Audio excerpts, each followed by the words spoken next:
Hello, welcome to another episode of Kevinrude's Garage. We're back here with our Johnson Model 300, 1936, 3.7 horsepower, made in Peterborough, Ontario, Canada. Had a lot of videos on this, and I think we're almost done. I know I've said that before, but I believe it this time. And we ran into an issue since the last video, and it's probably a good lesson when you're when you're restoring old boat motors in general. And there's two hazards you really run into quite a bit. One, you take it apart, and as you're taking it apart, you're writing down notes or you're taking pictures so that you put it back together properly. Of course, the problem with that is you're assuming whoever was in this motor last put it back together properly themselves. And with, in this case, an 80-year-old boat motor, you don't know how many people have been in here, when they were in here, and whether or not they knew what they were doing when they were in here. So you take all these pictures, you take all your notes, and all you end up doing is repeating someone else's mistake. The problem we ran into with this one is the second of the two items you got to watch out for, and that is, again, when you're taking it apart, if you don't have a parts diagram, you're just kind of assuming you've got all the parts. And what I ran into here was I was in fact missing a part. Did a lot more work on the lower unit, and it was pumping water but still not well enough. And I should have done this early in the process, but I went to the AOMCI, Antique Outboard Motor Club Inc. Website, www.aomci.org. And I asked some of the members there if they had a parts manual for this motor. I had a hard copy hand-delivered to my house the next day, and I had a electronic copy sent to me the same day. So just great guys at the AOMCI, always willing to help out. Anyway, when looking at the parts diagram, it turned out I was missing a part. Let me show it to you.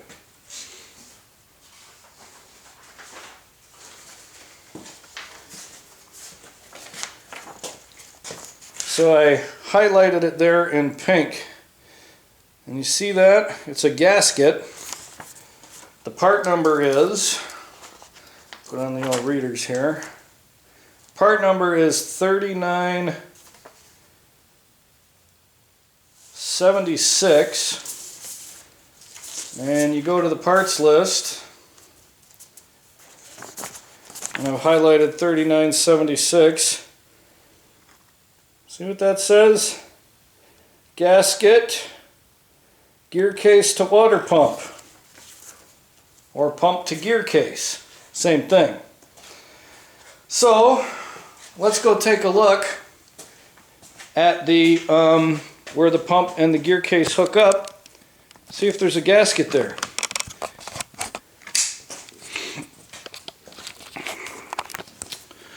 All right. Here's the lower unit.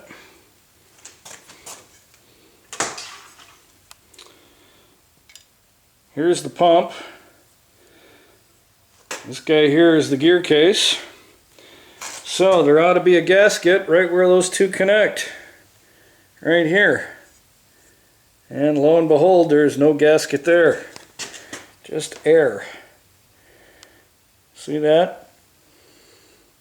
The other thing, and I wonder if you can see this, but you can see how at this end where the nut is, the gap is narrower than at this end. That should have been a clue to me right there that, boy, this thing needed a gasket, because that should be flush. And as you can see, it's kind of a wide gap down here and a narrow gap here. So we're going to have to go ahead and cut a gasket for that, put it in, and see if that doesn't solve our pumping problem. The other thing I did since our last video, you might remember this piece of copper pipe here. The original one that was in there was all kind of kinky and bent up. So a couple weeks ago I was at my buddy Mark Carney's house. Mark's another member of the AOMCI. And he had a bunch of this 1/4-inch copper tube. So we just went ahead and cut a new tube. And as you can see here, no kinks in it now.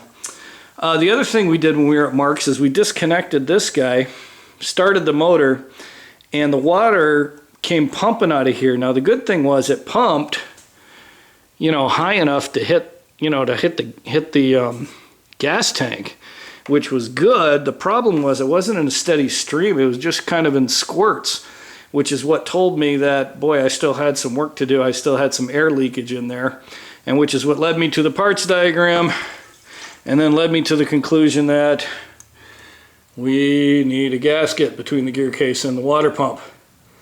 So let's go ahead and cut that gasket, put it on, let it dry overnight, and then hopefully tomorrow we'll be able to attempt to start it again and see if we got water pumping all the way through the system. And again, if it is pumping all the way through the system, the water should be coming out right here. All right, we'll be back tomorrow.